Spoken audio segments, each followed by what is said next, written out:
Hello, everybody, and welcome back to this episode of Heresy Hammer. You are joined by myself, Rob, and today I'm going to be taking you through some of the changes that we have seen with the leaks of the new rulebook. Now, me and Lee have gone through a number of these changes, including the force organization chart you may have seen this week as well. We've been doing videos in relation to challenges and the new rules that have been coming out. But as we've got the leaks, which have been come in dribs and drabs, what we're going to try and do today is kind of unpick a lot of these rules and talk about the major changes. Now, not every single major change is within this, I do understand, and you may want to comment down below some of the changes that might impact you directly. So, for example, in the missions that were leaked, there doesn't appear to be night fight. If you're a Knights of Lords player, that's going to be quite a significant change for you guys, unless there is a way to kind of introduce night fighting into missions that we don't know about just yet. But that does seem to be quite a major change. So as I say, if you want to comment some of the major rule changes that you've seen that are going to impact you directly, then let us know. But what we're going to do today is just go through some of the major changes, because I think one of the things is those kind of 34 pages that came out initially right at the start of the week. I think that most people were able to keep on top of those and keep track of the changes and read through them. But it's been actually really difficult to keep track of the sources of these leaks, where they've come, as they've been coming. And I think, for me as well, like, we generally keep on top of things, but actually it's been quite difficult to keep on top of it. So I'm sure some of you are a bit fatigued from the leaks. And what I'm going to try to do today is sum up some of the major changes. So as you guys already know, we have the new force organization chart, and there are some big unanswered questions there, as me and Lee discussed earlier in the week. How will force organization charts change for each legion? I think there's lots of questions around custodies. I certainly don't think the force organization chart is going to be quite as broad for those guys as what we have seen in the main rule book. I find it hard to believe that you would have like 3 shield captains and 1 tribune in order to unlock the slots that you need. So I think there's probably going to be some significant things around custody, solar auxilia, for example, that need to be taken into account.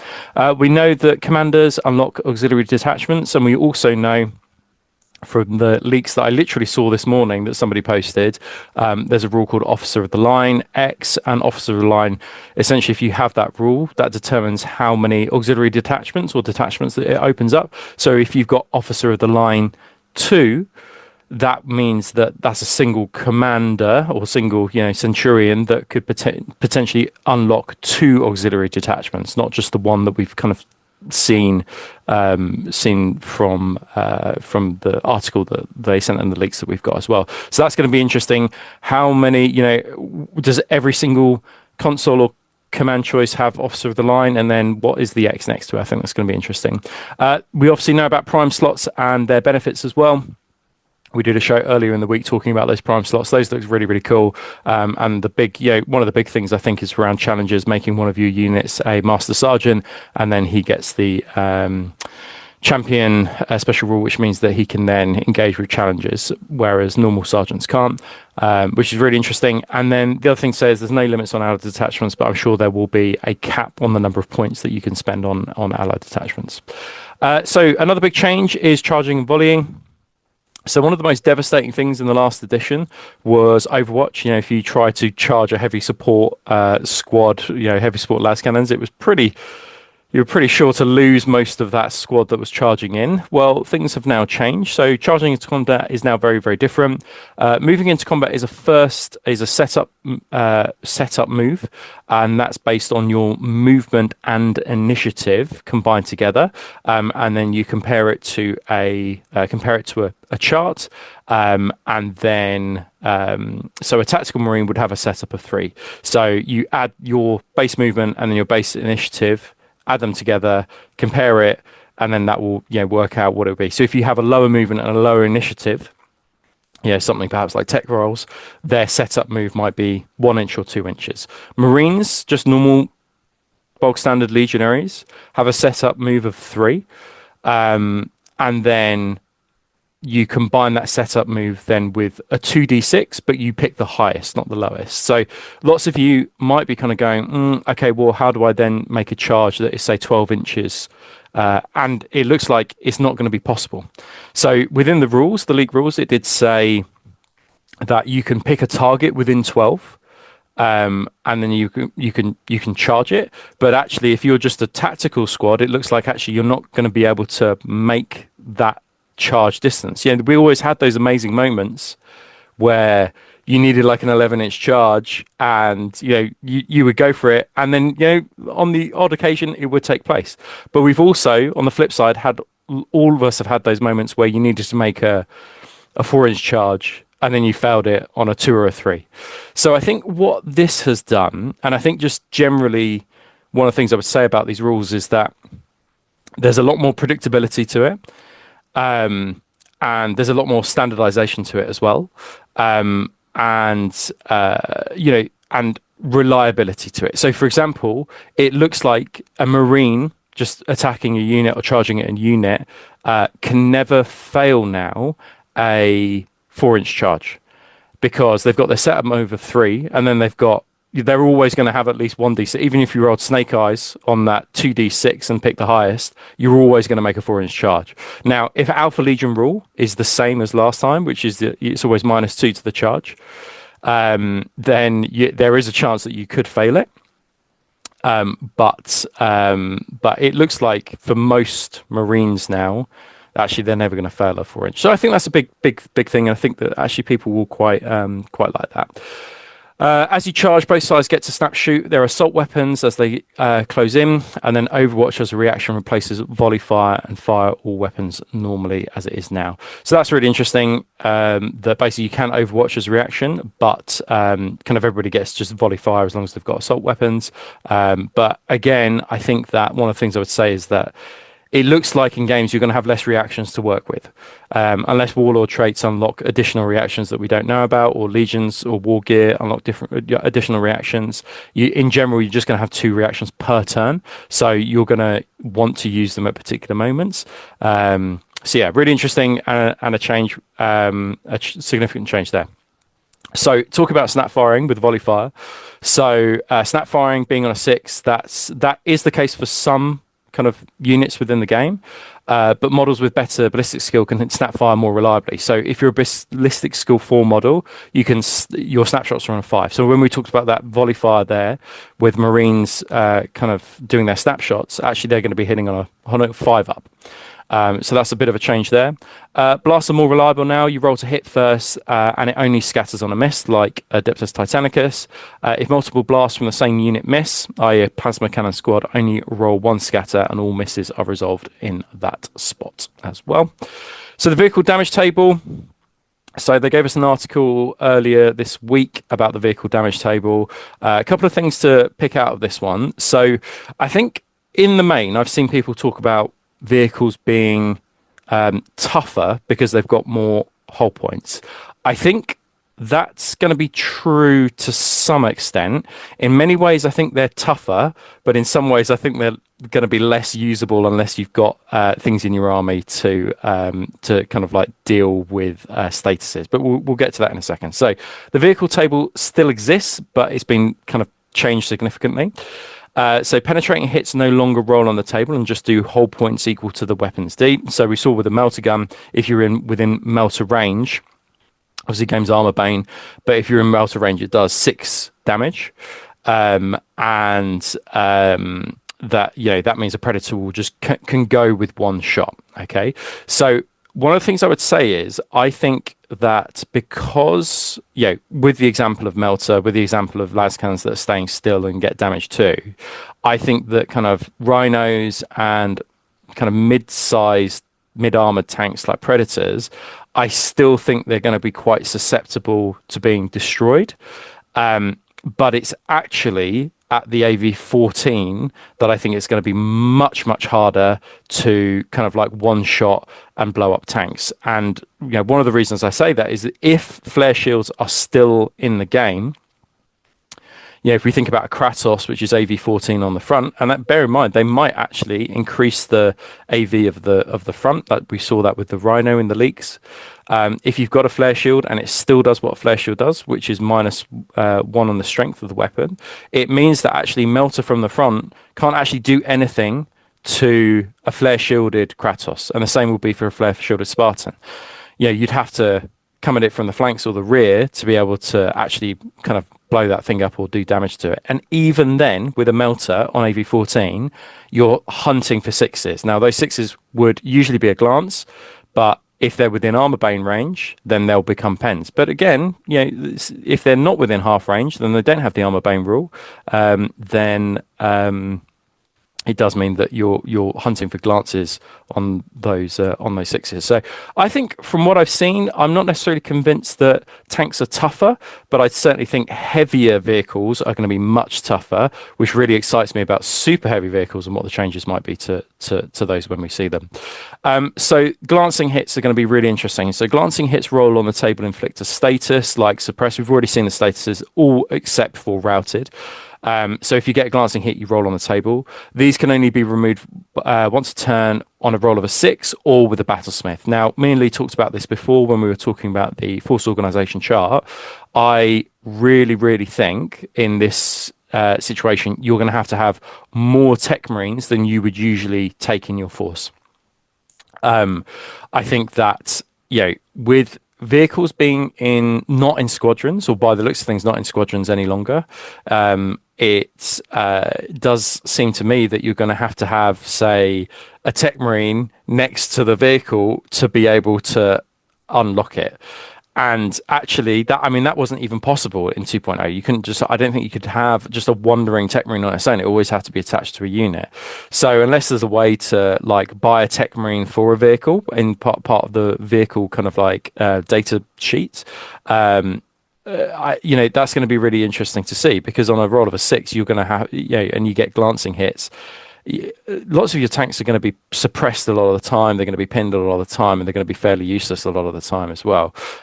So that's going to be really interesting to see what happens there. But I suspect that people, if they want to take a heavy vehicle list, it does mean they're going to have to take a fair amount of, say, Forged Lords or Tech Marines to be able to deal and get rid of those statuses. So the only way to remove a vehicle is to reduce its hull points to 0, and it may then explode if it has the explode rule, but without the lever, we're not quite sure which vehicles have it and which vehicles don't. And then just to say as well, glancing hits actually don't cause damage; they just cause tactical statuses. So it's only penetrating hits that cause damage. So that's going to be an interesting change to see. But as I say, I think AV14, things like a Kratos, I hope to see them having more of a role within lists. But I just think that you need to protect it on its flanks and on its rear. But certainly from the front, it looks like if flare shields do exist, I'm not really sure there's much you can do about it. But I hope for las cannons to kind of glance it on the front. So deep striking has significantly changed from what we've seen of the rules, and I think this is going to cause some upset amongst players. But what I would say is we don't know what the levers say, and we also don't know what the Isfahan campaign book is going to do as well. I would have thought an Isfahan campaign book would ensure that some kind of drop assault, it's the drop site massacre, isn't it? So some kind of drop assault force organization chart, I would have thought exists within that book, even if it doesn't exist within the levers. So I think just hold your horses, just hold fire on your judgment. But I mean, it was a little bit of a shock because you roll for each unit separately. Only one unit can deep strike a turn in the base rules, and no more charging from deep strike. So significant changes there, really significant changes from last edition. Challenges and gambits, so we know a fair amount of this already. So challenges have already been previewed, but we have had now more information on the generic gambits, the 9 generic gambits. So for example, like Flurry of Blows, it gives you D3 extra attacks, but only D1 or 1 damage, or grandstand, it uses the unit support to gain extra attacks. The attacker in the challenge can choose to repeat the duel as many times as they want. So this is, again, really interesting. So it's not like you're doing, you can choose just to stop from the rules that we've been given. You can just do one round of a challenge and then that's it, and then just wait for the next round of combat. But actually, if you and your opponent agree, you can just carry on that duel for as long as you want until your opponent is dead. So it might mean that you have like 17 rounds of a challenge within a game, and like that takes, adds on an extra 30 minutes to the game, right? So I think it's all, as I've said previously, I think this is all about epic characters fighting epic duels on epic battlefields. And I think that's going to be a lot of it. I think what that will mean for events, my prediction might be that they might say, in order to keep it time capped, they might say you can only do 2 or 3 rounds of a challenge per challenge, right? That we can't be in a situation, especially on a time capped event, be it a tournament or be it whatever, be it a narrative event. You can't have players going on for 17 rounds of combat. And the rest of the game is essentially stalled because they'd never get their game finished. So I think that's actually, my prediction is EOs are going to have to maybe house rule this one. Certainly with FN's tournament in 2026, I think they're probably going to have to put a rule in place that caps the number of rounds of challenges that you can actually do. And certain models can issue challenges. Normal sergeants can't, as we saw before, but you can obviously give them, you can put them in prime slots and then give them the champion rule if you want. So psychic powers, so really interesting. This has gone through a number of changes. I think what I would say is that actually, in general, it's less savage than it was before. So there's blessing, curses, and psychic reactions as well, which is really interesting. And there's also psychic weapons. The check is always done against your willpower. So I think we saw that Magnus had a willpower of 11. I think they previewed that one. So that does mean that, most of the time he's going to get his power off. If it's a blessing, then it means that it's done on the Psyker's willpower. And if it's a curse, I think the check is done against the targeted unit's willpower. I think that I think it'll be a 50-50 really. I think that blessing and curses, it just depends what your army setup is and what your preference is, as well. And then a couple of other changes. So the psychic power just doesn't go off if you don't roll equal to or under your willpower now, but it doesn't look like anything bad happens. It just is that you fail. Whereas before that would have been a fail, and then kind of you would have suffered D3 wounds on the unit. That doesn't seem to be the case now. But what does happen, there is still perils of the warp, and it's if you roll any doubles. So if you roll a double 2, so equal to 4, the power would still go off, but you would still suffer. But you would suffer in those doubles a perils of the warp, and then you roll on the table. A double 1 or a double 6, the unit suffers wounds, and then if it's like a double 2, a double 3, a double 4, a double 5, then the unit gains the stun status. So bad things can happen, but I'm not quite as convinced that it's as devastating as it was previously, with the fact that it's basically a fail and you would just lose wounds as well. So that's interesting to see. Interesting changes there. Quite like it. I've got no problems with those changes, but then I don't really dabble in the warp that much, and it'll be interesting to hear, if you are a Thousand Suns player, what you think about these changes. Like with Thousand Suns, like I think it's what's going to happen, right? What war gear are they going to have access to that might boost their willpower? What rules, what detachments are going to they have access to? We might find that unlocking particular detachments gives +1 to a detachment's willpower, or they've got a new prime slot where they are adepts in their particular warpcraft in warpcraft, and then they get +1 to their +1 to their willpower. So I think it's really interesting to see these, but again, we haven't got a lot of context for the legions themselves. But really exciting nonetheless, and really interesting one. So sweeping advances are gone. Really big and significant change for this one. There's no more running anyone down on a lucky dice roll. When a unit breaks, it can choose to snap fire at the retreating unit, or can charge after. Sorry, when a unit breaks a unit, it can choose to snap fire at it, or it can charge after them. And if it catches up to them, they just look back in combat. So what I would say is that. Somebody falling back from, or being routed and then falling back, it could potentially drag an opponent after them into places on the battlefield that they don't necessarily want to go, and it might mean that you are stuck in a combat that you don't necessarily want to be stuck in as well. So yeah, significant change there, but you can't be swept anymore, but you can be killed, massacred outright, right? You can kill every unit you can kill every model in a unit as long as you've got enough attacks to do it, but you can't be swept. So wound allocation looks largely unchanged. It's except for when it's a precision shot where your opponent chooses. It looks like you just choose where you want to put the wounds, which means that potentially artificer armor tanking. And if you're unfamiliar with the game, it just means that you can be like, I'm just going to take in my sergeant who's got a 2-up save, and I'm going to keep on rolling that 2-up until I fail. I've had games where people have fired heavy bolters into them and they just tanked like 20 shots on that sergeant.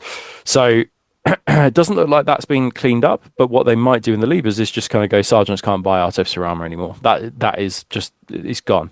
So that'll be really interesting to see. I suspect I saw somebody screenshotted something and sent it to me the other day, somebody on Reddit who seems to have knowledge of the levers and the rules, and they said that artificer for sergeants is gone. It's not a thing anymore. So that will be interesting to see. The other thing to say is wounds can be, it looks like, allocated to any model in the unit, even if it's out of line of sight or miles away from the combat.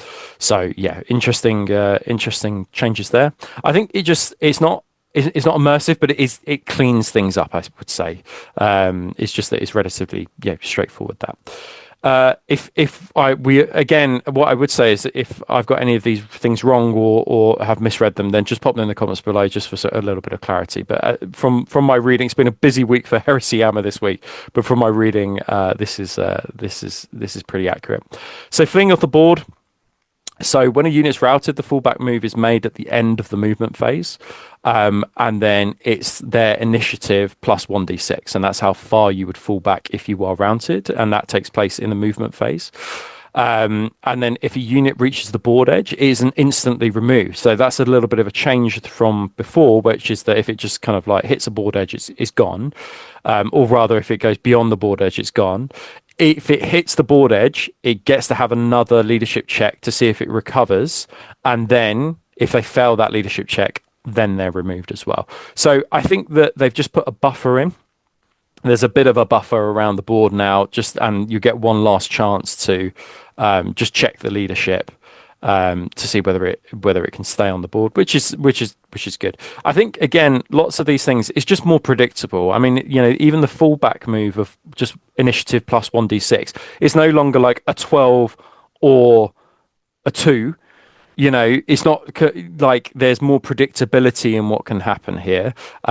Something's significant is always going to happen just by virtue of the fact it's initiative plus the d6. So yeah, I think these are interesting changes. Let's have a look what's next. So flyers have taken a really significant change.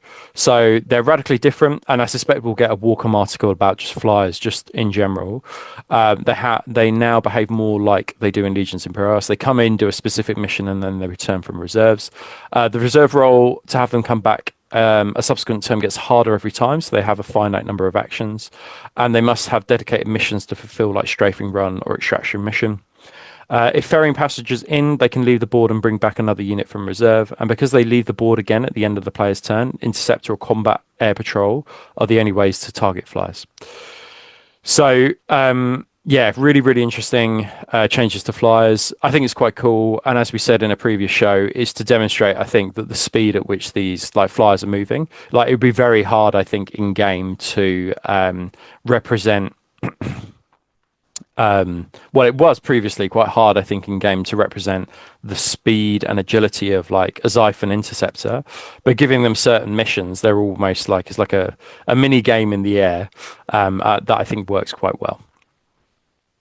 Anyway, that's it for today, guys. I just wanted to give you a brief little synopsis of what we've been kind of like working on here, what we've been reading. There is, of course, more to come, and this is just scratched the surface as well. Like this isn't; these are just some of the changes that we've picked up on, and I have no doubt we'll do lots of shows in the coming kind of couple of weeks about other changes that we picked up on. I know that in terms of our Patreon, I want to do a deeper dive into psychic powers. I'm going to try and get that done for our Patreons tomorrow. Just having a look at how psychic powers exactly work, and then going through the powers themselves, giving you guys a bit of a synopsis of those and which ones we think just from which ones could play an important role within your force and which ones we think look pretty cool, which ones would be good for which legions potentially, which ones fit from a narrative point of view. So yeah, look forward to, if you're a Patreon, look forward to that. And if you aren't a Patreon, make sure you go give our 7-day free trial a go. Anyway, guys, I hope you have a good rest of your weekend, and I shall see you on the next one.